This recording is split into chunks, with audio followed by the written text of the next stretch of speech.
Furaha ni nini lakini? Na je, hii furaha inapatikana kwenye pesa peke yake au kwenye umashuhuri peke yake au inapatikana ndani ya moyo peke yake? Furaha ni kitu gani? Furaha ni jambo la kimoyo, lakini athari zake huwa zinajitokeza kwenye uhalisia wa kawaida. Mtu akifurahi, moja ya viungo vinavyotoa taarifa mapema ni uso wake, Ndio wajihi. Ni siku yenye kutisha kwa kila atoiona, moyo utababaika, hatojua la kufanya. Ni siku yenye kutisha kwa kila atoiona, moyo utababaika. Assalamu alaikum warahmatullahi wabarakatuh. Mpenzi mtazamaji wa AD Plus, karibu katika Mafahim Podcast. Sote duniani tunatafuta kitu kimoja, furaha. Furaha ni nini lakini? Na je, hii furaha inapatikana kwenye pesa peke yake au kwenye umashuhuri peke yake au inapatikana ndani ya moyo peke yake? Furaha ni kitu gani?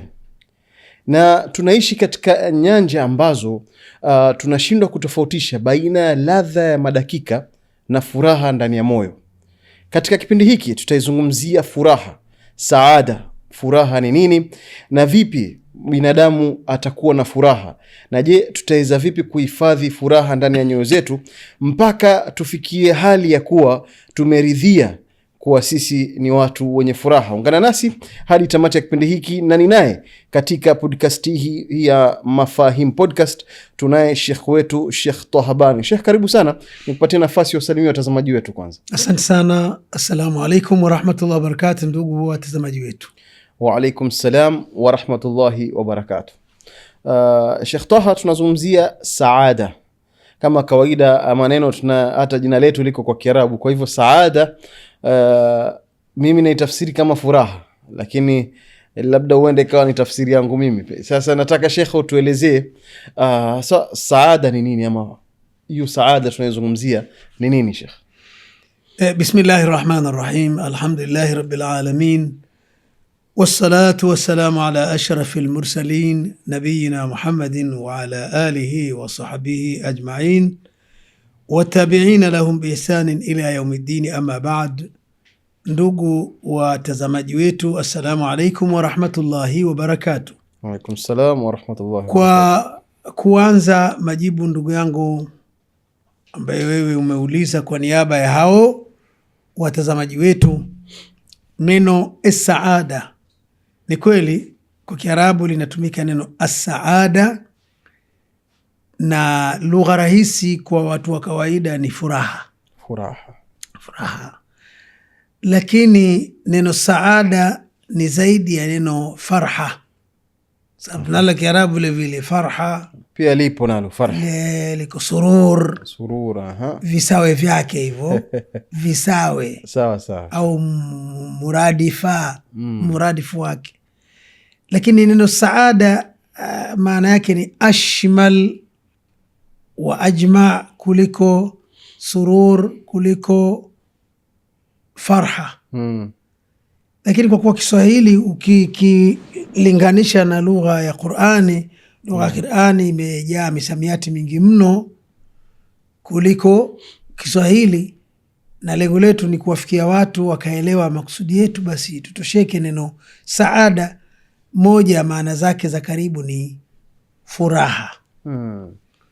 Sasa ilikuwa swali lako, furaha nini? Furaha ni jambo la kimoyo, lakini athari zake huwa zinajitokeza kwenye uhalisia wa kawaida. Mtu akifurahi, moja ya viungo vinavyotoa taarifa mapema ni uso wake, ndio wajihi. Atacheka au atatabasamu, ingawa mara chache hutokea hilo tabasamu au cheko, pengine hata kwenye baadhi ya huzuni hutokea hivyo. Kama kinyume chake, mtu anaweza kafurahi ukakuta pengine anamwaga machozi kwa mimi nina raha leo, pia inawezekana. Mara nyingi si hivyo. Sasa tuseme, ndugu mtazamaji, ni kwamba saada ni neno la Kiarabu ambalo linaashiria furaha, linaashiria raha, linaashiria ukunjufu wa nafsi, linaashiria kuwa mtu uko katika hali ambayo umeridhika, huna sonono, huna fundo la roho, huna mawazo ambayo yanaweza yakaathiri vitu hivyo. Sawa sawa Sheikh. Sasa mimi swali langu ambalo najua mtazamaji pia unasubiri sana nimuulize Sheikh hilo swali. Kuwaje furaha ambayo tunaizungumzia sisi hii ni upande wa pesa peke yake ama mali, au furaha inaweza ikaja kwa njia nyingine? Kwa sababu gani nauliza hivi Sheikh? Tunachakarika sana, tunakwenda mbio, watu wanafanya biashara halali na haram zote hizi. Sisi lengo letu tupate hizi pesa. Baada ya kuzipata hizi pesa, kwani lengo sio kuzipata pesa peke yake, tupate hiyo furaha ambayo tunaitafuta. Je, furaha ni katika mali peke yake? Hapana. Si hivyo. Watu wengi wanazo mali lakini hawana hiyo saada. Kweli? Wako wengi tu. Bali wako watu wanafikia hatua hata kufanya kile tunachokiita intihar, kujisababishia kifo. Mtu ajiua na ana pesa zake, na anaweza kuwapa wengine wakaambiwa wana pesa, lakini yeye kuwa na pesa peke yake hakukumfikisha kwenye hicho kinachoitwa furaha. Lakini na pesa... kuna mtu mwingine analala kwenye banda la udongo, ukichukua ndoo ya maji ya lita 20 ukimwagia unaweza kumshika huko ndani aliko, lakini anakoroma raha mustarehe, ukamwamsha kwa kumtikisa. Raha inatoka wapi shehe na una pesa? Anadhania raha ni pesa tu peke yake. Huyo kwa kweli amejidanganya. Na kama amepewa tafsiri hiyo na mtu mwambie. Yaani tuna ile fikra shekhe ya kuwa nikipata pesa basi furaha, kwa sababu kwani furaha moyo wako ili usikie ama wewe ulipate furaha, vitu vingi vinaelekea kiupande wa pesa. Yani kumridhisha mke wako awe na tabasamu saa zote, mnulie miji zawadi minini, watoto wako pesa, we mwenyewe vipando, nyumba kubwa, yote hii yote yani inakaa kama pesa ndo msingi wa ama mali, hata si tuseme pesa, mali ndio msingi wa furaha ya ndani ya moyo. Umeelewa Sheikh? Kwa hivyo mtu anakuta mimi nikizipata, yani mtu anakuambia nikipata mimi milioni 10 nitakuwa ni mtu mwenye furaha kabisa, yani hapa itakuwa sina wasiwasi, murtah. Na kudhibitisha hili kimimi nasema Sheikh, labda unikosoe ama unielekeze vizuri, hata wakati sisi Allah anajaribu kutupatia mifano mizuri ya peponi, ni mifano ambayo hapa duniani unayapata kwa pesa. Yani kuishi nyumba nzuri, sijui wanawake, mara unaambiwa pombe, nini, hivi vitu vyote, vitu ambavyo Allah anatusifia tutavipata kule, ambavyo kwa kujinyima baadhi ya vitu ama kwa kufata amri zake hapa duniani, ni vitu ambavyo hapa duniani lau utavitafuta lazima upate pesa. Kwa hivyo hapa huoni kama Sheikh kuwa pesa ndio funguo, tuseme ndio funguo ya furaha hapa duniani? Wenye pesa wenyewe hawaiti funguo, haita sabuni. Kumbe maneno unafahamu. Kama sabuni, manake sabuni, nadhani kuuliza sabuni ikiwa sabuni ya roho, inaisafisha ile roho. Ikitumika sabuni kwa wiki moja inazidi ukubwa gani? Inapungua. Hatimaye inaisha kabisa. Tujalie ndio imeisha. Uone ilivyofananishwa na kitu. Yani kwa maana hiyo sabuni kitu ambacho ukitumia hivi kinaishilia mbali. Ndio. Pesa ikiwa ni sabuni la roho, manake ikiisha na uhai umeisha. Au furaha imeisha. Furaha imeisha. Ukweli ulivyo, kuna watu wanazo pesa lakini hawana furaha. Hiyo saada hawana kabisa. Hivi kweli kuna watu wana pesa na hawana? Naam, wengi tu. Kama ingekuwa si vibaya na kwa majina tungewataja. Subhanallah. Bali wengine kuwa na pesa kunakuwa ndio sababu ya kuwanyima hiyo saada. Naam. Sheikh, sisi tukiswali tunaomba pesa tujue. Na ndio maana sisi bwana wa madua rabbana atina fi dunia hasana. Hasana ni zaidi ya pesa. Zikiwemo na hizo pesa, lakini zaidi ya pesa. Kama Mungu atakupa pesa tu akakunyima hivyo vinavyodhibiti pesa, huna saada. Itakuwa wewe nikupe mfano. Ndio Sheikh. Wako watu hivi sasa majumbani mwao, kama utampotea ufunguo itabidi aje fundi wa kuchomea ndo akate yale maloki aweze kutoka chumbani. Ndio. Amejifungia yule kwa sababu ya anaogopa umaskini usiingia. Anaogopa nini? Anaogopa sio wahalifu wakaja wakachukua. Hofu hii inachukua muda gani? Kabla hajalala au muda wote anayo? Muda wote anayo. Sasa unataka kusema anayo saada? Hana mtu saada. Ambaye muda wote asiyekuwa na pesa kama yeye ana shida hiyo Sheikh, lakini starehe anazozipata. Nataka kwenye hili ije yes no question. Haya, sawa. Uniambie ndio hapana. Kuna watu wasiokuwa na pesa, hofu hiyo ya kwamba watakuja kunivunjia wachukue chao. Tena huyo anaita chao, wanaume wanakuja kuchukua chao. Ndiyo. Anayo mashaka hayo? Hana mashaka hayo. Sitaki kudharau pesa. Ndio. Wala kusema ni moja katika vionjo vya saada, lakini nataka kusema si kuwa na pesa tu ndio saada. Kuna na vitu vingi vingine. Asikuwa na pesa hana mashaka hata kidogo ya kuja kuvunjiwa. Akitia bak, anaweza kuja hiyo ni kikomwe cha nazi kimedondoka. Lakini huyu kwenye bati lake washapiga wanaume. Wanaingia hao. Usiajabu kwa kuwa haitarudia. Kilikuwa ni kikomwe kweli cha nazi, hakitarudia, lakini itakuwa mkewe ana kazi ya kumchomoa uvunguni. Bwana, kumbe hata sio wao. Kwa maana hiyo tusibaki hapo. Mafuhumu hayo ya kudhania saada ni pesa tu ni tatizo. Wako watu wanazo pesa, lakini utamkuta mahala kaja na dereva wake ameegesha gari uchochoroni mahala, anajificha wasimjue, ashakwenda vishwa kaniki huko, anachezewa na usinga wa mganga wa kienyeji. Wasisema wasinione, wasimuone wewe. Amekosa tu ile tawakuli ya kweli kwa Mwenyezi Mungu, amekosa tu husni dhanna kwa Mwenyezi Mungu. Uwepo wa pesa haujamfaa, na amesoma na PhD. Huyo hapa hata AEO hakusoma, lakini ashamvisha kaniki, suti ashaitungika pale, na kwa kuogopa dereva asimjue kana kujaga huku kamweka sehemu juu, kama kuna restaurant huko kabla kufika mtaani pale, utasubiri hapa na hela hizo, kunywa soda, agiza chipsi, wewe nisubiri. Ni dhahiri kwamba huyu hana saada. Ana kitu kingine pagili tu. Kuna mwanamke anataka azini naye, anamkosa, ndio kenda pale kwa mganga kienyeji, chanjo sehemu za siri, labda atakubalika. Akija bwana haijafaa, njoo tena. Huyu hajapata saada. Pamoja kuwa anazo pesa, hajapata saada. Ana pesa lakini ashaambiwa usile aina yoyote ya mafuta, kula mchemsho tu.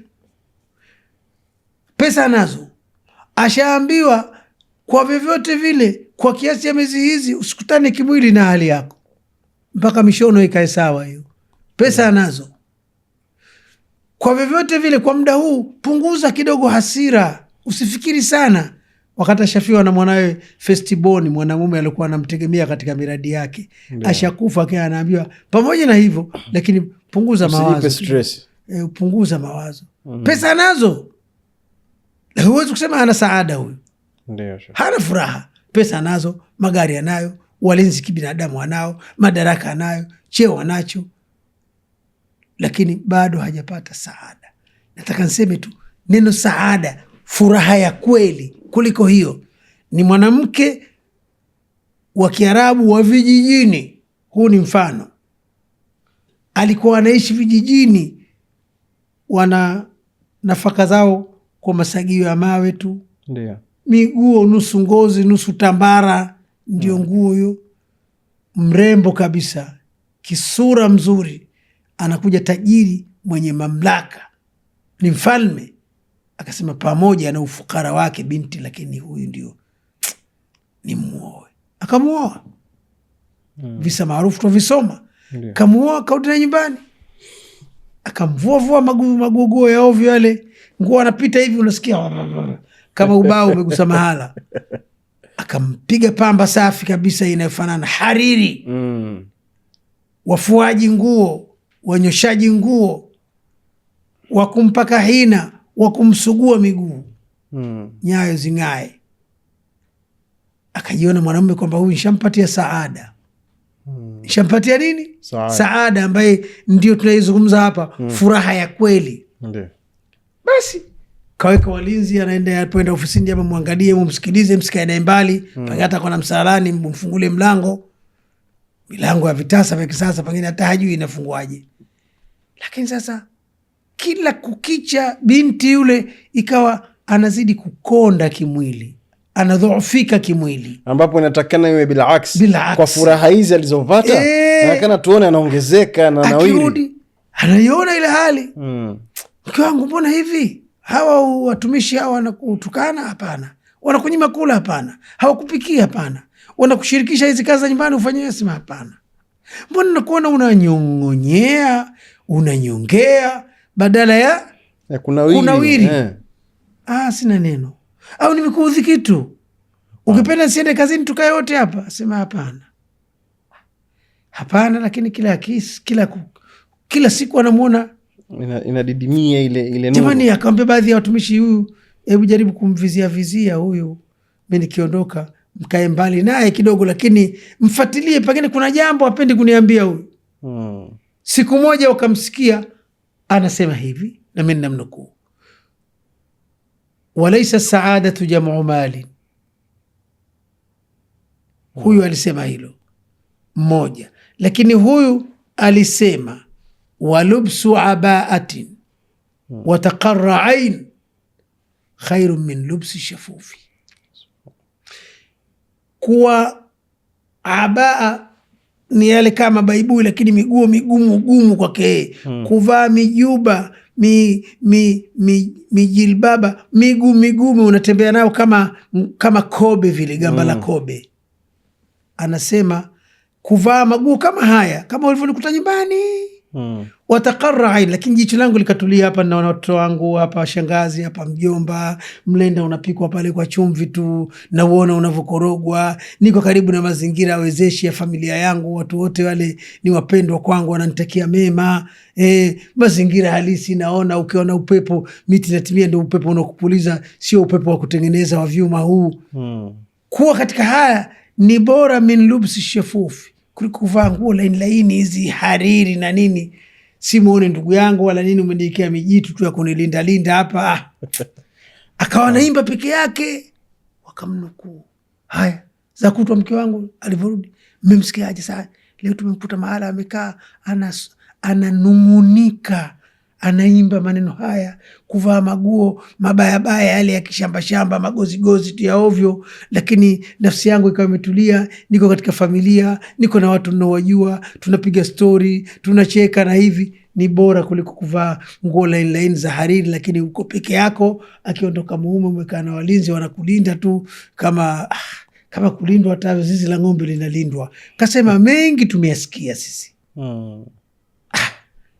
Akabaini, ndio akajaribu kufanya mawazo mengine, hebu kidogo mnaomba kidogo ukapumzike kwa shangazi, kwa mama kidogo tulia. Haya, nimekubali. Furaha alivyokwenda kule kakaa kwao, baada ya kwenda kamkuta shavu limeongezeka maradufu ya siku aliyomuoa. Allah. Kampeleka kule na vitu vya kutumia, lakini vinatumiwa pale kwa namna aliyoizoea yeye. Nimetoa mfano tu kwamba si pesa peke yake. Sikuwa anafuliwa, ananyoshewa nguo peke yake. Lakini ni zaidi ya hayo. Saada ni kuishi mtu maisha karidhika, yuko katika mazingira halisi ambayo hana mashaka nayo. Kwa watu wenye imani ya Mwenyezi Mungu, mtu unapoishi ukiwa unamcha Mungu, unayoyafanya una hakika, kama kusali ndivyo vile alivyoelekeza yeye, kama kufunga ndivyo vile alivyoelekeza yeye, kama kukaa na jirani ndivyo vile sina nongwa naye. Naishi jirani sina hatia naye, mamlaka za juu sina nongwa nazo, Allah mwenyewe sina shida naye, sina ugomvi na jirani, niko huru kutembea ninakotaka, sina sheria niloivunja, niko ndani yani nina uhakika nilichokifanya ndicho. Kwa kweli hata ikibaki 100 mfukoni, hiyo ndio saada. Hata kama una 100 bali mtu wa daladala unamwomba chini, bana imepungua 100 hapa, twende, lakini usikae kwenye kiti, simama pale, hiyo itakuwa kwako ni saada. Nataka niseme furaha ya kweli ni zaidi ya hayo. We ukiona mtu aina hiyo, sijui kwa ukumbini, sijui wanacheza rumba, sijui wanapiga vigelegele, ile ni furaha ya temporary sana. Saada ni zaidi ya tunachokiita furaha. Saada zaidi ya tunachokiita kujiachia. Saada kwa kweli, kwa sababu hao wote wanaojiachia, ukikaa kidogo masha furaha yote, lakini wallahi ukifikiri umauti. Juzi bana kafa ghafla, nasikia shinikizo la moyo, na yeye asema bado mie huyu. Ndio. Huyu bwana bilionea sasa bado mie huyu. Ndio utakuta hao mabilionea magonjwa yao ni masonono, magonjwa yao mashinikizo ya damu, magonjwa yao mapresha yasiyoeleweka, moyo, shambulio la moyo, vitu ambavyo vyanzo vyake hata kenda kwa daktari tunaambia na mawazo mengi, unafikiri sana, una vitu kadha. Na ndio maana sisi, moja ya silaha za dini, Muislamu awe na kitu kinachoitwa zuhudi. Zuhudi maana kwamba upo duniani, lakini dunia sio tageti yako ya mwisho. Unachukulia kama ni nyenzo tu ya kufikia, una malengo zaidi ya hayo. Malengo yako unajenga akhira yako kupitia mtaji unaitwa dunia. Yani Sheikh, unakusudia zuhuri yani tuishi kimaskini kama... Si kimaskini, jichane kwa fedha, lakini ukiwa una target yako ya akhira huko mbele ya safari. Sio hapa ndio mwisho wa safari yako. Ukiona hapa ndio mwisho wa safari yako, hicho ulicho nacho bilioni 50 utaziona ndogo, upate na nyingine, kwa sababu ushaambiwa zudi mtu zaidi hakonolei macho vya watu. Lakini kama hakuna zuhudi, yani zuhudi inajenga ile kinachoitwa kanaa. Ndio. Zuhudi inajenga kuona hapa duniani ni mahali pa mpito, niwe mfalme, niwe kingi, niwe raisi, niwe waziri, niwe mkuu, niwe nani. Hivi ni vyeo vya kidunia, ninavyo kwa muda, na vitumia kama nyenzo ya kufanikishia huko ninakokwenda. Sio uishi rafurafu, hapana. Vizuri, lakini unajua huu ni temporary. Maana dunia katika Qur'ani inapigwa mifano tu, mataul hayati dunia kama in anzalnahu minas samai fakhtalata bihi nabatul ardh faasbaha hashiman tadhuruhu riyah, ili kuiona isiwe ni kitu unaona ndio mwisho wa safari yako. Zuhudi ndio ile unaishi katika dunia kama vile abiri sabili, mpita njia wa mara moja. Saada ya kweli haikuzuii kutafuta mali. Saada ya kweli haikufanyi ubweteke. Saada ya kweli inakutaka uwe na tawakuli ya kweli, unaishi katika dunia kwa tahadhari, unabeba majukumu yako kikamilifu, unajua hii ni dhima nimebeba kwa nafasi yako, na kila mmoja ni mchunga. Unafanya majukumu yako kikamilifu ukijua kwamba iko siku kuna masulia. Siku hiyo ndio kuna kuwa na saada ya kweli, saadatul abadiya inaitwa. Ama duniani hapa kuwa na pesa ni saada, si kweli. Na ushahidi wa kuwa si kweli ziko aya, lakini hata uhalisia wa maisha yetu, huwezi ukamkuta mtu saidi ana furaha ya kweli kwa sababu ana mali, hana tatizo ile. Utamkuta hata ukimtaka kumuona huyo ufanye mbinde, pengine anaogopa hata watu. Kweli. Hata watu wa kawaida anaogopa, mzee bana. Saizi unaweza kwamba mzee hapatikani, kalala kidogo. Au hayupo. Sipengine yuko ndani. Ana limit hata watu wa kumuona. Bali ana watu wa kumshauri nani umuone, nani usimuone. Saada iko wapi? Anaweza kuja mzee wake kutoka shamba bana. Huyu bana hayupo. Anaamka baadaye ambaye anakuja mtu kuuliza nani? Yule mzee yule ndio baba mzazi, mmemwambiaje? atuambia hupo. Ala, yule ndo baba yangu bwana. Hawezi kutuambia kwa ujumla tu bwana, watu wakija tuambie hupo. Hii tafsiri wanaijua watu wote wenye pesa. Nataka niseme pesa tu sio saada, ni moja katika vitu vingi vinavyotengeza saada, lakini sio peke yake. Bali kama utaambiwa haya, kukosa hiki na hiki bora nini, kuna baadhi ya mambo utasema bora ukose pesa upate kiduchu luqmata aishi, lakini ndio utakuta watu wanaishi vizuri, wengine bila kelele wala mikwaruzo, wale ambao wenye maisha ya kawaida. Maisha ya kawaida ambaye hahitaji ruhusa ya kwenda kumwona mtu wala hawindwi. Watu wote wale wenye maisha ya kidunia yaliyonyokea sana ndio wanakosa hiyo saada. Ndiyo. Maskini tu ndio wanaona hela ndio saada.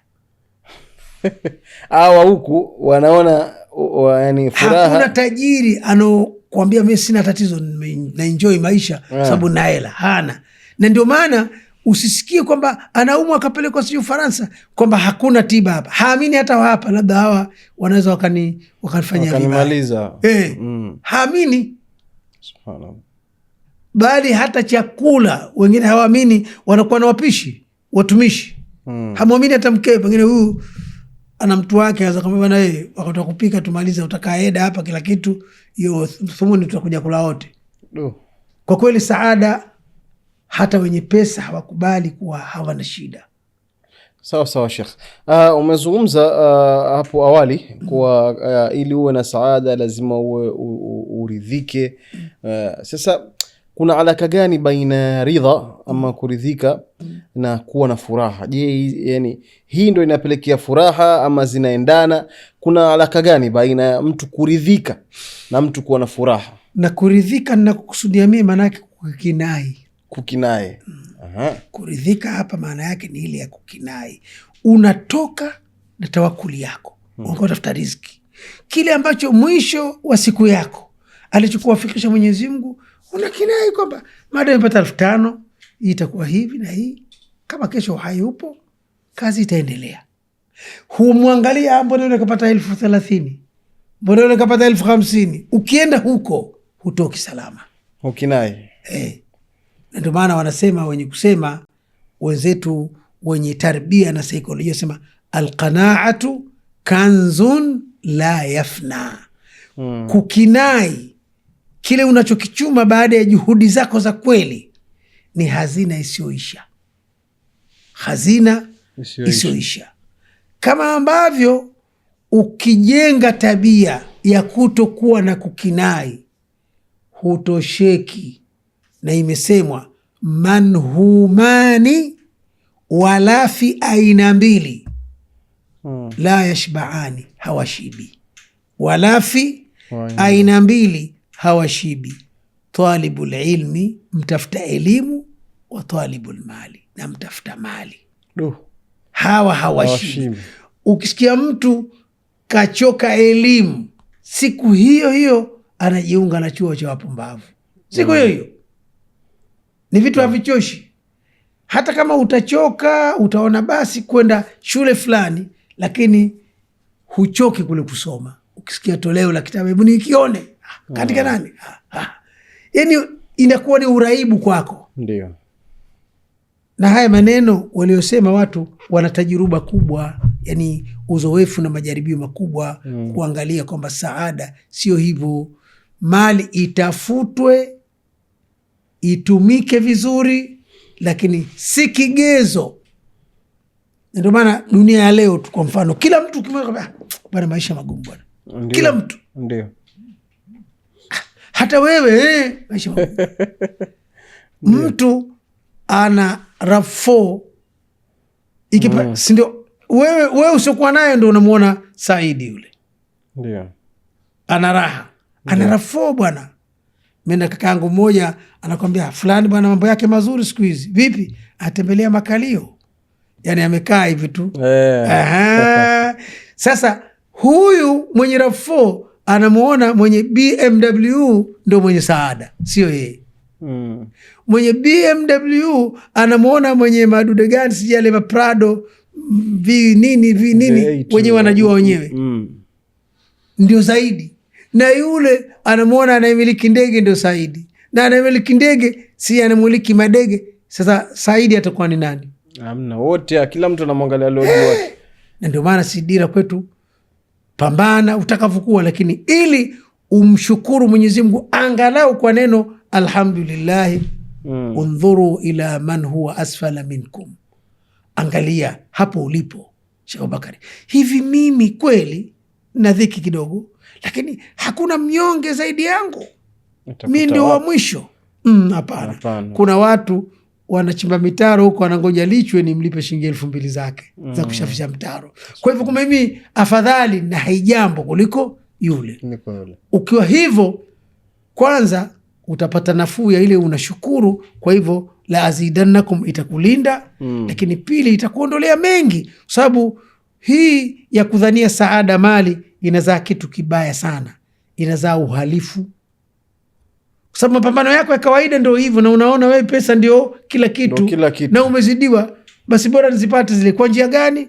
Nitachonga michongo yoyote ile, kama kuunda genge baya, kuunda kundi baya nikazinyang'anye. Lakini unakuwa si mja wa shukurani, unakuwa huna raha saa zote, wewe huna furaha, kwa sababu kile ambacho unadhania ndio furaha hujakipata. Subhanallah. Na wanasema baadhi ya watu fedha ni mwanaharamu, baba yake hajulikani. Sasa wewe kama huyo saa zote akili, sisemi zitafutwe, zitafutwe. Wala tansa nasibaka mina dunia. Dunia ni kutafuta pesa mojawapo, na ni pambo. Tumepambiwa zujina linnasi hubu shahawati minan nisai wal ban, mpaka unakuta pesa inatajwa walqanatiru almuqantara min adh-dhahab wal fidda. Lakini hivi si saada, ni sehemu tu. Ndio maana dunia ni mataa, ni furaha, lakini wa khairu mataiha. Unaona hapa, kwa kuwa huyu Nabii alayhi salatu wasalam, wa khairu mataiha almar'atu salihah, mwanamke mwema. Sasa hapo umeniingiza, ushanipeleka kwingine Sheikh, kwenye familia. Yani ina maana, yani maanake ilikuwa kunataka kuangalia, je, familia ikiwa nzuri kuanzia mke mpaka watoto, hii nayo ni katika sababu za mtu kupata furaha ya nafsi, ama haina alaka? Yani ina alaka kubwa sana, bali bora ukose pesa. Ninaposema pesa ni huo utajiri, sikusudi pesa hata kununua robo kilo ya unga. Ndio, bora ukose pesa lakini upate mwanamke mwema. Mwanamke ana dauri kubwa sana kwenye furaha mno kuliko mwanamke mwema, sio mwanamke mrembo. Ieleweke na mapema. Sio mwanamke mwema ni yule ambaye anajua kupata, anajua kukosa, anajua shida, anajua kuteleza, anajua dharura, anajua ubinadamu, anajua bahati mbaya, anajua hatima ya mambo mengi. Sio mwanamke ule sare mkononi saa zote. Bwana, jana tusijarudisha ile, umenitakia nini? Huyu sio tunayemzungumza hapa.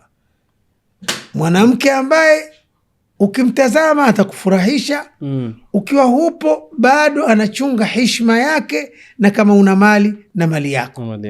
Mwanamke ambaye anafikia mahala anaweza kuambia, mume wangu, tutakuwa wapangaji mpaka lini? Hebu punguza hii bwana, sio kila siku tule samaki. Hebu changanya, siku 2 maharage, siku 1 samaki, siku 2 majani ya mboga ya majani, ili mradi ifike siku na sisi angalau tupate chumba na ukumbi. Hii ndio saada. Mwanamke anabeba asilimia kubwa sana. Lakini mwanamke mrembo, ama sio mrembo, mwanamke mwema.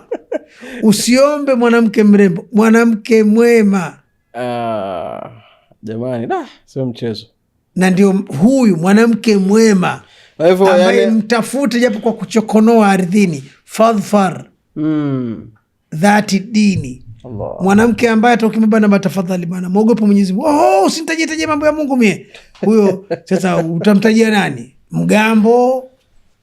Na kweli Sheikh, yani mwanamke bana, ikiwa nyumbani watu nyumba zimekuwa moto, watu wanakimbia majumbani. Yani mtu anakuta hatamani kurudi nyumbani. Yani takhayal Sheikh, mtu anatoka kazini lakini anatamani masaa ya kazi yawe marefu ili asirudi nyumbani. Kuna mwanamume mmoja sasa amefariki, ni marhumu na mume, lakini niwajua walikuwa jirani zangu wakati fulani. Hao mizozo mara kwa mara, mwanamke haishi mizozo. Wewe nini? Nikamsikia mume anasema, wewe nini? Unajitia ushangingi. Ungekuwa shangingi mume wako anarudi kazini ingefikia baoni kucheza. Yaani ungekuwa shangingi kweli, ungekuwa una ushawishi, mtu anarudi kazini hata ingepitia maskani. Mpaka anafikia maskani, anakaa mpaka baada ya salati la Isha kama anaswali ndio anarudi. Wewe unajiona shangingi. Ushangingi wenyewe uko wapi mpaka haukumvuta katoka kibaruani kafikia mtaani kwanza anaongea. Si ajabu anakunywa supu kwa mamanti. Kwa mamalishe. Una ushangingi gani? Mahali shahidi, mwanamke mwema ndio kila kitu katika dunia hii. Hivyo manake akina mama wana dhauru kubwa sana katika sisi kupata furaha ya moyo. Lakini na ndio maana target ya dunia nzima, mafisadi wote wanaovunja maisha mazuri ya binadamu duniani, target yao ni mwanamke. Sawa, akiharibika huyo, tumemaliza kila kitu. Wewe ukitaka kuharibu safari ya watu kwenye gari, mkamate dereva tu. Hawa wengine wanaodhikiri achana nao. Ukimshika ule umeharibu kila kitu. Umeharibu kila kitu. Kwa kweli ukitaka kuharibu jamii, fanikisha kumharibu mwanamke. Subhanallah. Ukifanikiwa kumharibu mwanamke, leo mwanamke kwa kiwango kikubwa wamemharibu. Ndio. Sisemi kila mwanamke, lakini wanawake wengi wanafanya mambo yanayoonyesha wazi kwamba wamewezwa. Juzi kati tulipanda basi hapa Dar es Salaam. Ndio. Linaelekea baadhi ya Vikindu. Mimi bahati nzuri kwangu nilipata kusimama pale, sikupata kiti. Lakini hapa niliposimama kwa kuliani basi lina viti viwili. Huyu alikaa dirishani alikuwa ni mwanamke. Si mtoto mdogo. Basi wallahi kavaa suruali yenyewe sehemu ya goti kuja juu kidogo iko wazi. Mimi nilidhani imechanika bahati mbaya kwenye gari. Kumbe ndio mshono wake iko wazi. Ukaona labda uwazi wenyewe kwa kiasi cha kawaida ni pakubwa. Unaweza kuingiza mkate ule boflo tunaona mdogo mdogo wa mviringo wa shilingi 500. Unaingia kote huku na huku, ndio fashion yake. Kutoka paja kukaribia magoti pamepasuliwa, pako wazi, ndio mshono wake. Aina ya jeans. Yuko vizuri. Iko wazi. Na chini kule anakucha kaka hivi anaonekana anakucha zimepigwa rangi, lakini zenyewe zile akikuangwanua lazima upate jeraha. Sasa nikaona huyu na kipanga huwa wanatofautiana nini? Mwanamke kama huyu unamheshimu kwa lipi? Kwanza hawezi kuvunjiwa heshima. Sio kwa sababu ya utu wake, ili avunjiwe awe nayo kwanza. Hiyo heshima aanze kuwa nayo, halafu ndio tujenge taswira yule kavunjiwa heshima. Huyo hana kabisa. Si nimeeleweka? Ndio Sheikh. Unielewe ndugu mtazamaji, kwamba huyu hana kabisa hiyo heshima. Kwa hivyo kufikiria kwamba aweza akavunjiwa heshima haipo.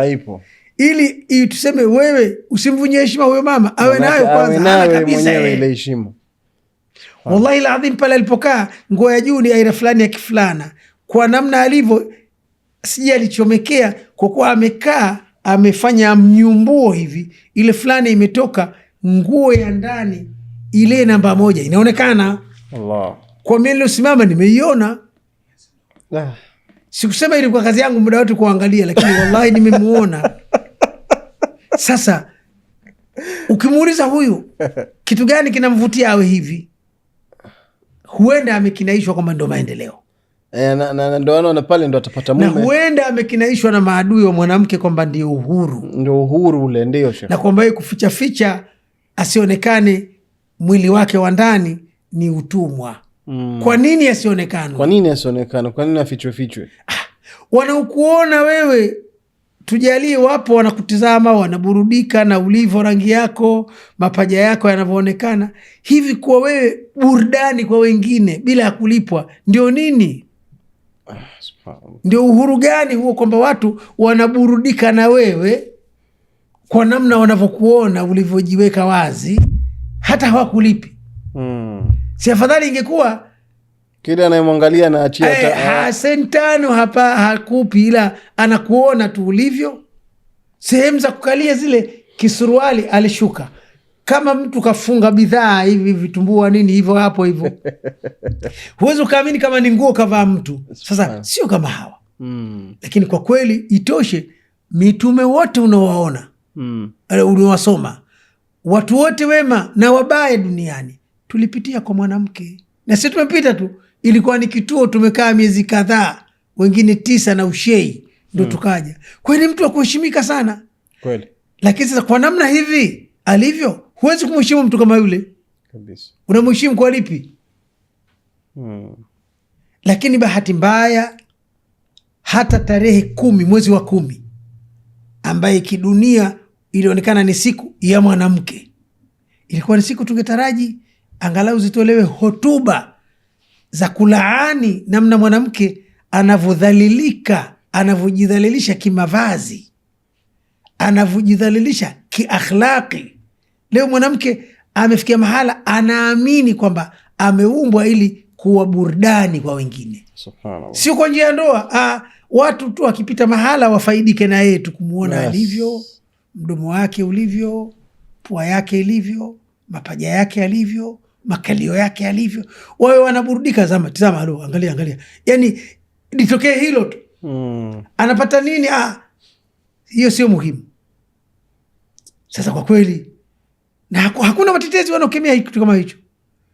Inachukuliwa tu ni kigezo kwamba uhuru ni kwa isitokee kwa anaambiwa hilo vibaya. Ni kweli. Kwa hivyo tunampata mwanamke kuwa ana dauri kubwa katika kuleta furaha. Wallahi, mwanamke mpaka sasa nambari 1 kama anajua nafasi yake aliyoumbiwa na Mwenyezi Mungu. Sawa Sheikh. Lakini kama tunavyosema, halaka mruun, ameangamia mtu yeyote, la yaarifu qadra nafsihi, hajui hadhi ya nafasi yake ni ipi. Siku ambayo mwanamke atajijua nafasi yake, jamii itakaa sawa.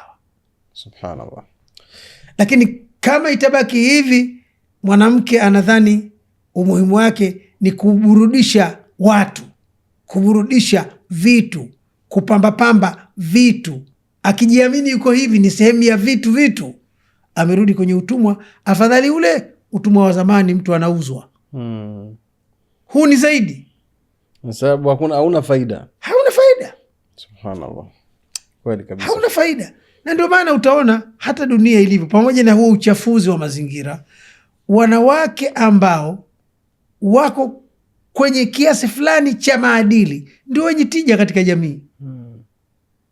Wanawake ambao wako katika nafasi angalau kiasi fulani, wanajali kuwa wao ni wanawake, wanajitambua, ndio hao angalau wenye tija katika jamii. Ni kweli.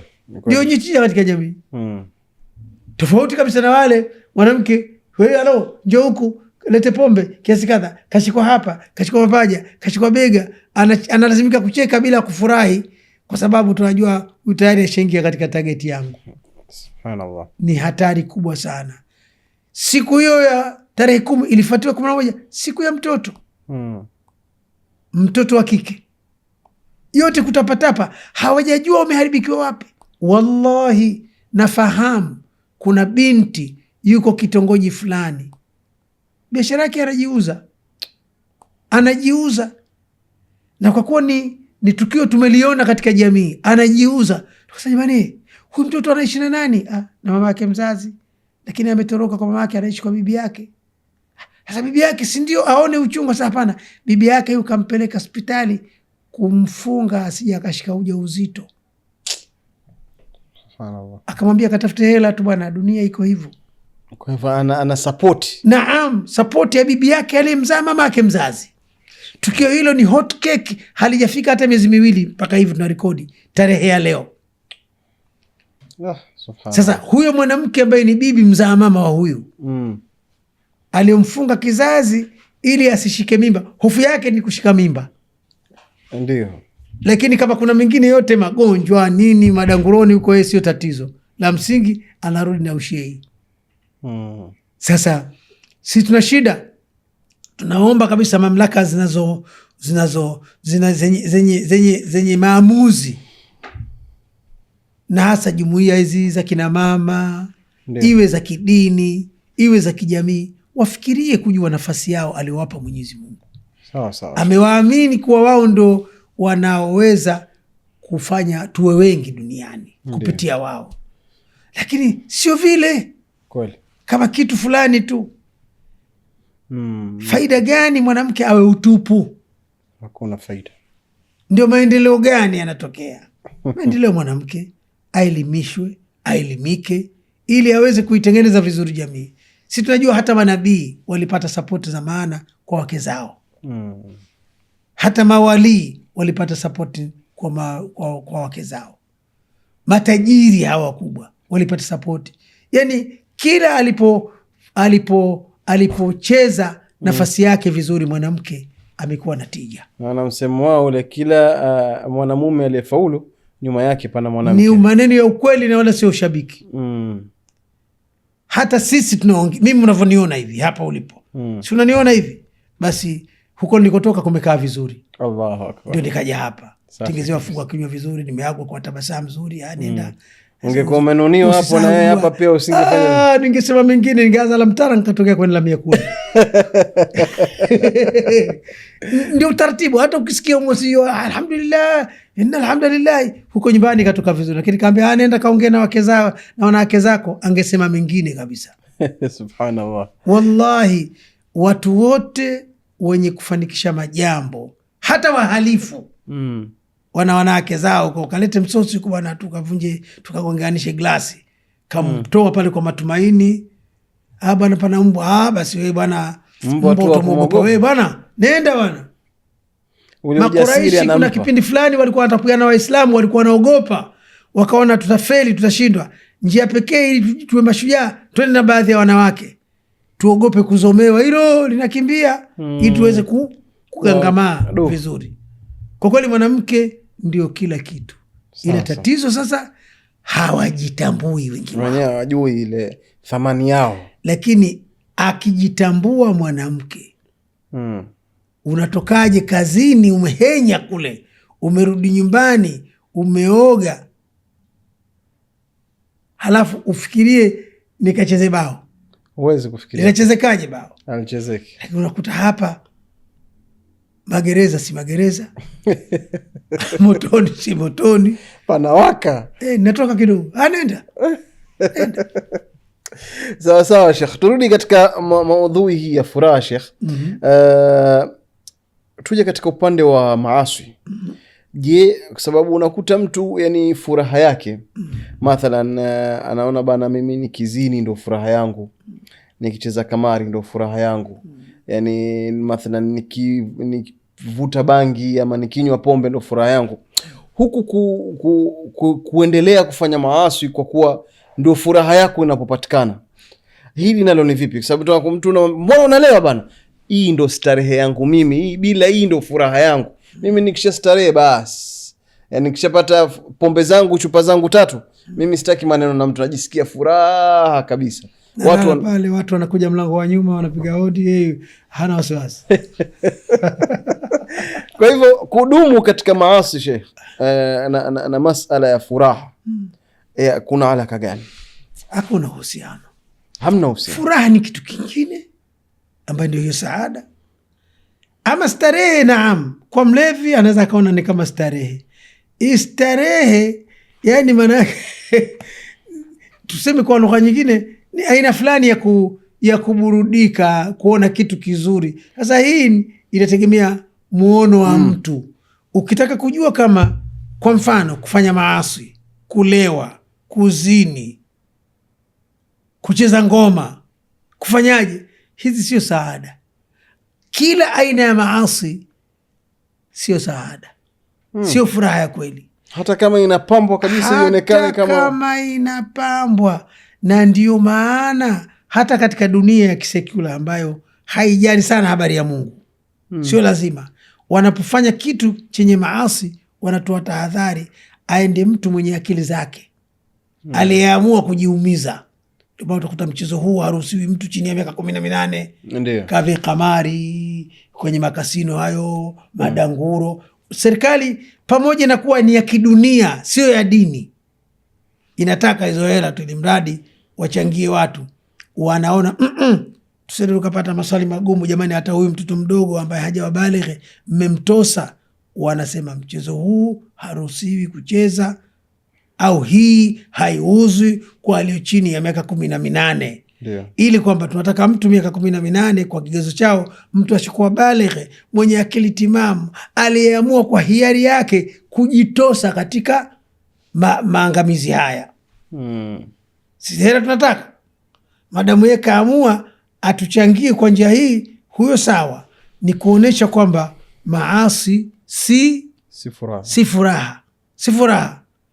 Huwezi ukakuta maneno kama hayo yanatajwa kwenye juisi, kwenye soda, kwenye maji ya kunywa, kwenye machungwa, kwamba hayaruhusiwi kwa mtu chini ya miaka 18. Jiulize, kuna vitu vingine kwa kweli vinajificha kwenye sura hizi za maneno yetu. Siku moja alikuwa anambia mtu ni nje ya neno hilo, nilikuwa naambia, alikuwa anajadili hivi, kweli mwezi wa Ramadhani yanafungwa mashetani? Ingawa baadhi ya mashetani yale yanafanya kazi za kurubuniwa yanafungwa. Nikamwambia, hujasikia wewe waganga wa tiba za kienyeji? Akamwambia, bwana, tunamaliza mpaka baada ya mwezi wa Ramadhani ndio tutaanza tena shughuli za hapa. Mbona Muhimbili haifungwi? Mbona KCMC haifungwi? Mbona Bugando haifungwi? Mbona Temeke? Ila huyu anajua mashetani huwa wanafungwa, na mimi nategemea tiba zangu kumwita shetani huyu anisaidie. Sasa naweza nikamwita, kumbe yuko gerezani, nikafeli kumtibu mtu. Yasiwe makubwa, bora nifunge kabisa. Wanaita wenye kiringe changu, nafunga mpaka baada ya Ramadhani. Muda huu siamini, naweza nikamwita asije akaniangusha. Sasa turudi kwenye hii, wanakataza chini ya miaka 18 asijihusishe na mambo haya. Furaha bwana sio hiyo, ama anasa ndio hizo watu wanaita wengine anasa, wanaita furaha. Anasa ni kujiona kama unaenjoy, kama unafurahi, kumbe unamalizika. Hakuna daktari wala mtu wa lishe anayeweza kuambia ukinywa pombe unaujenga vizuri mwili wako na akili zako, au ukivuta bangi unaujenga vizuri mwili wako, au kila ukizini sana ndio afya yako inaimarika. Hapana, wao wanajua kila mtu anapofanya mshike wa tendo la ndoa hilo, basi mwili unavunwa kiasi kikubwa sana. Sasa sikwambii tendo hilo la zinaa ambalo anafanya mtu na mtu asiyemjua afya yake ni salama kiasi. Katika Madanguro hakuna mtu anotembea na certificate ya kuwa huyu alipimwa akakutikana afya yake iko vizuri. Na hata kama alipimwa mwaka jana, hapa kati kapimwa mara ngapi? Ni maeneo ya kujitosa, ya kujiua. Mtu anadhurika kiafya, anadhurika kiakili, anadhurika kitabia, toka anaogopa kujulikana mpaka anathubutu hata kwa watu wakaloe. Nenda nyumba ile, mwambie kama mmoja unaitwa na baba yaani anakuwa hana haya, mpaka binti yake anaweza kumshirikisha katika tendo ovu kama hilo. Lakini hata uchumi anafilisika. Katika kuhonga, watu wanahonga sana kuliko wanavyopeleka matumizi majumbani mwao. Nyumbani kwake mtu anaweza kuthubutu kuomba, na leo mke wangu mimi hali haikuwa nzuri, nimepata fungu la dagaa hili, fanya maarifa, maji kwa wingi ili tuenee. Lakini hathubutu mtu kuhonga fungu la dagaa. Kweli hathubutu aoneshe unyonge. Maskhara hayo, hakubali. Kwa hivyo utakuta kwa kweli huku watu lakini tatizo lenyewe ni kwamba hawajipimi, hawana muda wa kujitathmini. Lakini wanaoweza kujitathmini ndo hawa wachache. Utasikia kaacha pombe siku hizi, kaacha mambo gani. Lakini hakuna huko akikwambia mtu mimi furaha yangu ni hii. Mimi Sheikh, na matukio mengi nayo yajua. Moja ya tukio limetokea Hai enzi hizo 63, 65 na 6, kitu kama hivi. Kulikuwa na mlevi mmoja kijijini kwetu, mlevi sana, toka kijana mpaka utu uzima, mpaka akazaa watoto wakakuwa na wao wakairithi tabia mbaya ya kulewa. Ikawa sasa wanakutana sehemu za kulewa pale, mtu na mwanawe vijijini, viporini huko. Kuna mahala kuna mwembe, ndio kana kujificha, wanakunywa gongo huko, wanatukanana mpaka wanatukania na wake zao kwa wale waliokishaoa. Ikatokea sasa walevi wanamtukana huyu mzee, wanamtukania mkewe, na hawa watoto ambao ni mama yao wapo pale. Wanataka kuhamaki wapigane. Nyinyi mnamtukana mama, sasa tunamtukana mke wa huyu, sio tunamtukana mama yenu. Ikabidi ifikie mwisho wakamsii baba yao, baba wewe sasa mambo ya kulewa achana nayo, unatukana wewe na sisi tunatukanwa. Akasema mimi siachi, mkitaka muache nyie, mnajifunza sasa hivi. Wakaenda wale ili kawaudhi, washanogewa kulewa, wakawaambia wale walevi, jamani mwambieni huyo mzee sisi hatukutaki hapa siku hizi, ushazeeka tuachie wanao. Wakalisema hilo halikufaa. Wakasema sisi bado tutamwachisha, tupeni hela leo tunwe pombe nyingi. Wakampa yule mzee akalewa mpaka hajiwezi. Wakamtenda kitendo kichafu, kwa lugha leo wakambaka kwa makundi, huyu nyanga hatizamiki. Wakambeba wakamkokota. Ni kijijini, ni mbali kidogo, kama mwendo wa saa au saa kasoro ndio kwake ndani. Wakabisha hodi usiku kama saa 7, nani nye? Sio tumemleta mzee alikuwa hajiwezi. Basi mama alipotoka kumfungulia mlango alilia, kachafuliwa. Wamemchafua na matokeo ya kazi zao kile, wamemwagia uchafu, mbegu zile puani, mdomoni na kila kitu. Kwa tukio hilo ndo akaacha. Subhanallah. Sasa ile ukisema tukubali kuita starehe, haiwezi. Kwa istilahi gani? Yes. Tukio ambalo mtu akilifanya afya inadorora tuliite starehe? Ile ni anasa. Sawa. Lakini kuwa ndo starehe mtu kwa sababu starehe ni kwamba mwili una relaksi, unapata raha. Kama usingizi. Ndio. Waja'alna naumakum subata. Kweli mwili una relaksi, baadhi ya maeneo yana ofu, ubongo haufanyi kazi ili utulie vizuri. Sasa kwa hiyo mtu akisema furaha yangu, ameamua tu kudhania msamiati huo ni mmoja, lakini kwa kweli yeye ni anasa. Anasa ni kufanya mambo yenye hatari ukadhania ndo raha. Kwa hiyo wako wabakaji wanaona ndo anasa yao. Wengine anasa yao ndo kama hivi kunywa pombe. Wengine anasa yao ni kufanya zinaa. Hiyo ni anasa. Sasa sio furaha. Furaha ya kweli ambayo inakusudia katika Uislamu. Na ndio maana utakuta miji ya wenzetu, tumewahi kuona baadhi ya miji ya Kiislamu kuna vitu waita buyutul afrah. Nyumba za furaha. Humu waita nyumba za starehe. Unakwenda unakuta walevi wale wanalewa, watapikiana. Ili kuita nyumba ya starehe. Starehe gani? Yes, kwa nyumba starehe kutapika. Lakini humu ambapo wenzetu baadhi ya nchi hasa za Kiislamu na hata Arabuni, ukikuta imeandikwa buyutul afrah, ni nyumba ambayo mimi nimepanga pengine mahala chumba kimoja tu, na harusi, nataka uwanja, nataka waalika waje pale wale vyakula, naenda pale bana, mimi tarehe kadha na kutakuwa na harusi hapa ya binti yangu. Wataka huduma gani? Kwanza nataka ukumbi wa kumodeti watu kama 200. Nataka chakula na matunda na vinywaji. Nataka pia huduma ya burudani, kasida na kitu kadha. Basi unaandaliwa hivyo. Kweli mko pale katika viti, kasida zinaimbwa, mashairi yanaimbwa ya kunogesha shughuli ile. Mko katika viti, aliovaa nguo yake hachafuki vumbi wala nini, hakuna mtu wa kumtapikia mwenziwe. Wale waimba kasida wanaimba pale, ndio kazi yao. Nyinyi mna mili tu hivi kushoto na kulia kwenye viti vyenu, kwenye meza zenu mnakula vyakula vinavyofaa kuliwa, halalan tayyiba, mpaka muda unaisha. Mnafanya zagharidi, mnaita nyinyi vigelegele vile, kuonesha mmefurahia jambo. Vijana wanawazomea wazee, shaiba mnaita sheba huko.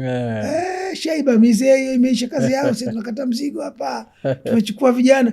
Basi inaisha hivyo, hapigwi mtu, hatukanwi mtu. Muda uliosika ukisha, wanafunga programu ile, watu wanarudi makwao na akili zao timamu, wanaenda lala kwa raha zao.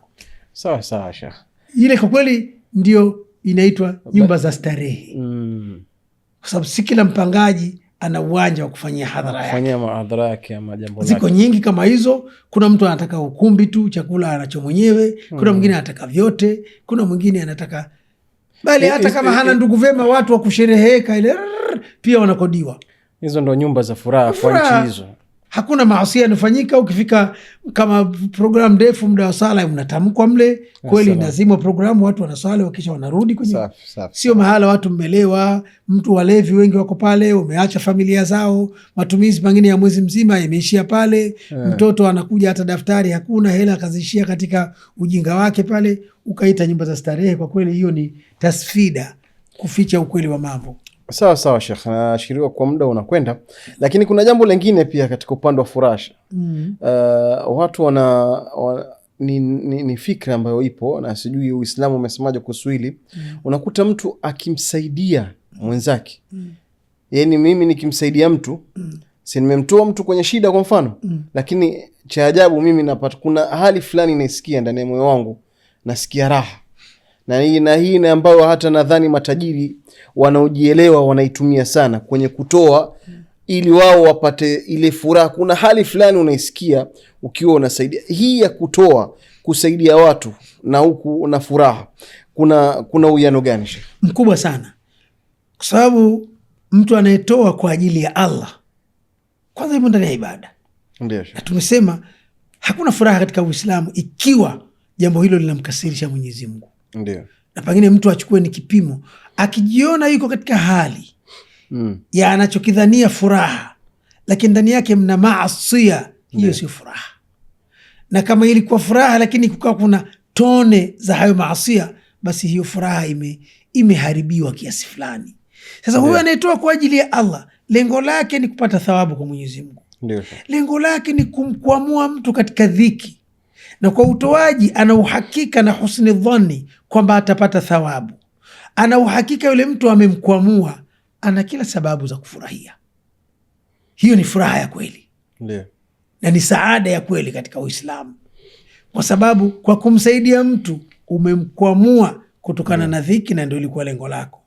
Kwa kumsaidia mtu umestahiki thawabu mbele ya Mwenyezi Mungu. Kwa kumsaidia mtu umeitakasa mali yako, ndio maana inaitwa sadaka au inaitwa zaka.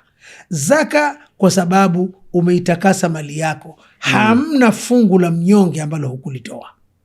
Umeitakasa mali yako, hamna ambacho ulipaswa usaidie ukawa kusaidia, lakini umejitakasa na wewe mwenyewe.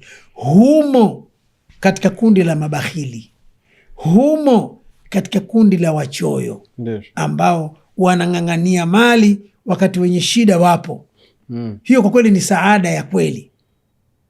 Ama una hela zinaishia kwa Firaun, una hela zinaishia katika kuimarisha maovu, hiyo kwa kweli kwa mwanadamu anayejitambua, au Muislamu au wa imani nyingine, saada ya kweli ni kuzitumia hizo neema kwa namna ambayo unafurahi wewe na anafurahi huyo unayemsaidia.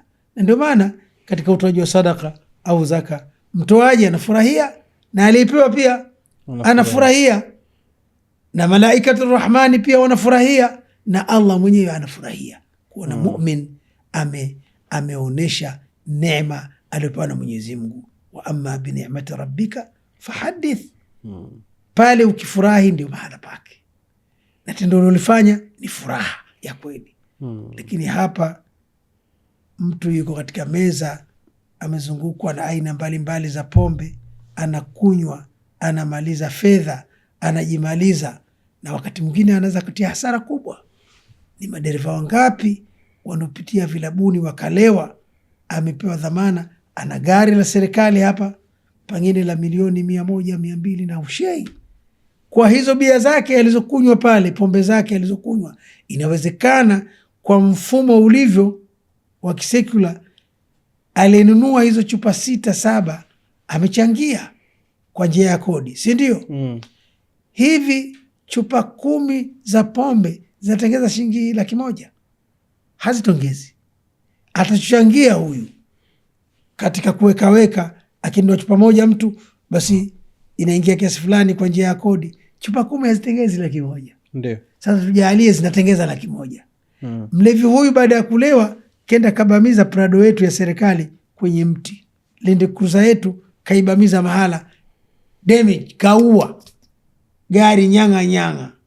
Hivi hasara tuliopata inafidiwa na kodi inayolipwa na mnywaji pombe wape kichwa? Haifanani, hamna kabisa. Ikatelekeza familia. Walevi wangapi wanatelekeza familia zao? Wengi. Hii familia hii iliyotelekezwa, serikali ikiibeba kupitia usawa jamii, imebeba serikali mzigo sio wake, wakati mjinga mmoja tu ameamua kuwa mlevi. Na kama itabeba mzigo huu kwa sababu tu huyu mtu kabwaga familia na pesa anazo, yeye anakuwa mzigo, na huu ni mzigo, watakosa malezi. Tutatengeneza watoto watu tunaweza kuita chokoraa, tunaweza kuita watoto wa mtaani. Tumetengeneza kundi la watu ambao watakuwa mzigo mpaka utu uzima wao. Ndio hawa haajiriki hata kama kuna ajira, ni mzigo. Hana elimu ya aina yote, hakujifunza ufundi, hana elimu ya darasani, yani ni mzigo. Kwa nini alikuwa mzigo? Baba yake kaacha mke. Kwa nini aliacha? Yule mwanamke kachoka, kwa sababu akenda huko anarudi saa 7 za usiku ashalewa.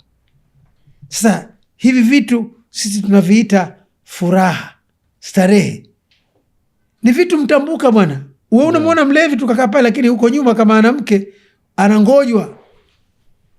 Wengine hata hawajui watoto wao. Ndio. Wanaondoka alfajiri, wanarudi watoto wamelala. Sasa hizi kwa kweli kuzifanya ndio starehe. Msamiati hatujua utendea haki. Sawa. Ni starehe gani usababisha kuweka watoto wa mitaani? Ni starehe gani inayosababisha kupata watu wasioelimika kabisa, wasioajirika? Hata ukitaka umwajiri haajiriki, mjinga, mbumbumbu. Kwa nini amekosa elimu? Baba yake alikuwa mlevi, anafanya starehe huko mitaani, wanaita wenye starehe. Kule ni kunywa, hasusa yake ni vimada. Kwa kweli lazima tuishi katika uhalisia. Kama hii ni starehe, kwa nini familia zetu zimenyongea kiasi hicho? Sawa Sheikh, ni kushukuru, lakini pia kabla tujamalizia, umeitaja familia hapa. Yani kumalizia kipindi chetu, furaha ndani ya familia, watoto, mke, mume, tunaipata vipi? Watu wakikaa katika misingi ya ndoa na mikuni miwili ikiheshimiwa na wanandoa, furaha ndani ya ndoa itakuwa ndio kituo chake, sio temporali, kituo chake. Allah kawaunganisha hawa kwa mkataba huu unaitwa ndoa. Ndiyo. Kwa ile kuunganishwa tu, Allah ameingiza vitu vikuu viwili vikiheshimiwa na wanandoa, sio mmoja. Sababu hakuna mtumwa na bwana wake katika maisha ya ndoa. Kuna mtu na mkewe, kuna mtu na mumewe. Wajaala bainakum, na amejaalia kati yenu nyinyi wanandoa, mawaddatan, mapenzi ya dhati, wa rahma, na kuhurumiana. Yakiwepo hayo mawadda na rahma kwenye ndoa, basi kila kitu kitaenda sawa. Na tunasema ndoa kwa wale waliooa wakijua nini maana ya ndoa, kwa sababu hawezi kuchunga mawadda wala rahma. Mtu atoka, unaenda wapi mume wangu? Anauliza mwanamke, kwani kimepungua nini? Na kuhusu nini? Wewe ndio ulionioa au nimekuoa? Wewe kama umeelekezwa vingine huko. Aliyemtolea mahari mwenzake nani? Wakati haiko hivyo. Mawaddatan wa rahma, mapenzi ya dhati na huruma. Humu tunayakosa 90% za ndoa. Tunaoa na wanakubali watu kuolewa bila kufata ile sifa kuu kwa wanandoa. Tunaangalia vigezo sivyo vile vya msingi. Kigezo kikubwa katika ndoa kwa upande wa mwanamke, sifa zote, uzuri, ukoo uliostarabika na hivi na hivi, lakini vyote hivyo vikiwepo, tunaangalia sifa mama, fadhfar bidhati dini, mtafute mwenye dini. Sio baba yake shekhe au baba yake si mchungaji, hapana. Dhati dini, yeye mwenyewe huyu mwanamke ana dini. Nimekuwa nikisema mara zote, kijana ataishi vizuri katika ndoa endapo atampata mwanamke mwenye dini, hata kama wazazi wake ni walevi wa kutupa. Lakini hawezi kuenjoy katika ndoa ikiwa atampata mke hana dini lakini wazazi wake ni wacha Mungu. Haitasaidia, lazima awe yeye mwenyewe. Asilimia kubwa watu wanaoa wakwe zao. Umeuliza bwana, mwanamke huyo umemwoa ana sifa gani? Baba yake ndio shekhe huyu, baba yake ndio imamu pale. Hakwambii mwenyewe mwanamke ana dini, mashaallah, ana swali swala 5 kwa utaratibu mzuri, bali hata funga za sunna anafunga huyo, bali ni kadha. Hakwambii hivyo, atakwambia tu baba yake shekhe. Unamjua shekhe fulani? Basi ndio katika watoto wake. Ndio mjomba wake. Umenioa mimi akhi. Huyo bwana fadhfari bi dhati dini. Huyu ni upande wa mwanamke. Upande wa mwanamume anachaguliwa naye, idha atakum man tardaunahu khuluqan wa dina. Wanawake wengi wanakubali kuolewa kwa sababu handsome bwana yule. Ana nini bwana? Mashaallah, akipiga jinzi lake na mkanda utampenda. T-shirt basi mashaallah. Kofia nini sijui kanzu pale. Kikapero chake basi anakutajia vitu ambavyo havina tija. Umependa kapero? Umependa jinzi? Umempenda yeye kama yeye na sura yake ya kiume ambaye hana yani ngozi nyororo ya shavu. Maana yake akipata jeraha tu huyo hakufai. Umevutiwa na shavu, ashashona nyuzi 3 bado kapata ajali kwa matofali, kadondokea kwenye mashine, kachubuka, kashono, hakufai tena. Lakini dhati dini haipati jeraha, dini iko pale pale tu. Sasa kwa kweli vigezo vinakuwa vingine, matokeo yake ndio lugha hiyo. Kwa nini wewe umenioa? Kwa nifanyaje? Majibu ya kibange. Alistahimili wiki moja tu kuficha makucha yake, sasa anachumua. Lakini kama dhati dini, upendo wa kweli utakuwepo, kila mtu atachunga majukumu yake, utahurumiana. Aumwe huyo mke, la samaha Allah, utaona maskini mpenzi wangu, utamsaidia hata kazi, unajua hakupenda. Lakini mwingine bwana, mimi hapa si hospitali bwana, kaugue kwenu, chukua chako hicho. Anapewa talaka, anaondoka. Kweli sasa hivi aliumia jikoni, kaanguka, kateuka mguu, hela za kwenda hospitali hakuna, kajikanda, kapata ulemavu. Wewe una hakufai, amekuwa mzigo. Lakini mwenye dini mwanamume ataona hii ni mpango wa Mungu. Mimi naweza nikaparalyze nikazolewa haja kubwa. Sasa huyu siwezi kuwa. Yaani kwa kweli inapotaja dini katika ndoa, hatuchezi sisi kwamba tuna shida ya watu waswali. Swali itakuhusu mwenyewe. Lakini tunaamini kwamba mtu kama hana dini kwenye taasisi ya ndoa, hana adabu, hana dini, hana utu, hana dini kama mwanamume, huyo mke atakuwa ni mtwana wake. Hamuheshimu bwana. Yasiwe mengi bwana. Ndio unasemaje?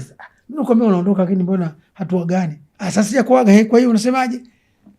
Maana unataka talaka yako. Talaka inakuwa ni wimbo nyumbani pale. Shida yote sisi tunaoa na wanakubali kuolewa watu na watu ambao hawana sifa za msingi. Sifa ya msingi ni kuwa na dini ambayo itakupelekea kujua haki za mkeo na kwamba yeye ni mtu binadamu, ana haki ya kuheshimiwa, ana haki ya kuthaminiwa. Na kama vitu hivi vimechujuka, basi utaratibu wa kumrudisha kwao wakiungwana uko pale pale. Sio yanarushwa mashangazi kaja yale, inafumka masidiria yanasambaratika pale, sijui magaguro, vitu gani, izara tupu, watu wamefunga mtaa wanakuangalieni nyie. Kweli kabisa. Kweli hicho ndio kikubwa. Wewe utaona kwani mapenzi bwana yana dini? Yana dini. Akikupenda mtu bila dini si mpenzi, anakupenda kwa hicho alichokiona muda huo. Waleti wako ndo waliupenda huo. Akaona waleti wenyewe umepungua unene, unaondoka saa hiyo hiyo. Wako watu wana ujinga huo. Mapenzi yana dini bwana. Mpaka uulize wewe Muislamu au wewe Mkristo, mapenzi yana dini? Yana dini. Kama malaya hapendi mtu. Sawa. Shukran sana. Mpenzi mtazamaji, tulikuwa kuona Sheikh Tahabani tukizungumzia kuhusu furaha, na amezungumza kwa undani kabisa akisema kwamba furaha ni ile ndani ya moyo na inapatikana kwa mambo tofauti, ikiwemo kusaidia watu, ikiwemo kuwa mfano mzuri, na akataja mwanamke kuwa mwanamke awe mwanamke mwenye kujitambua, na tuoe wanawake walioshika dini, ndio nyumba zetu zitakuwa zenye furaha. Akasema nyumba na mwanamume mwenye dini pia, kama alivyotangulia kusema Sheikh wetu. Na vile vile akisema ikipatikana mawadda na rahma, mapenzi na huruma zikipatikana kwenye nyumba, basi nyumba itakuwa ni yenye furaha. Hii ni ED+ na ni Mafahim Podcast. Kumbuka usisahau kusubscribe kwenye AD Plus kwenye channel, kwenye page zetu hizo, na vile vile ikiwa una topic ungependa tuizungumze na Sheikh Tawabani, andika hapo chini, inshallah tutakuwa ni wenye kuiona, na tukifikia tutamuita Sheikh Tawabani hapa azungumze nasi. Wa hadha, assalamu alaikum wa rahmatullahi wa barakatuh. Siku yenye kutisha kwa kila atoiona, moyo utababaika, hatojua la kufanya. Ni siku yenye kutisha kwa kila atoiona, moyo utababaika.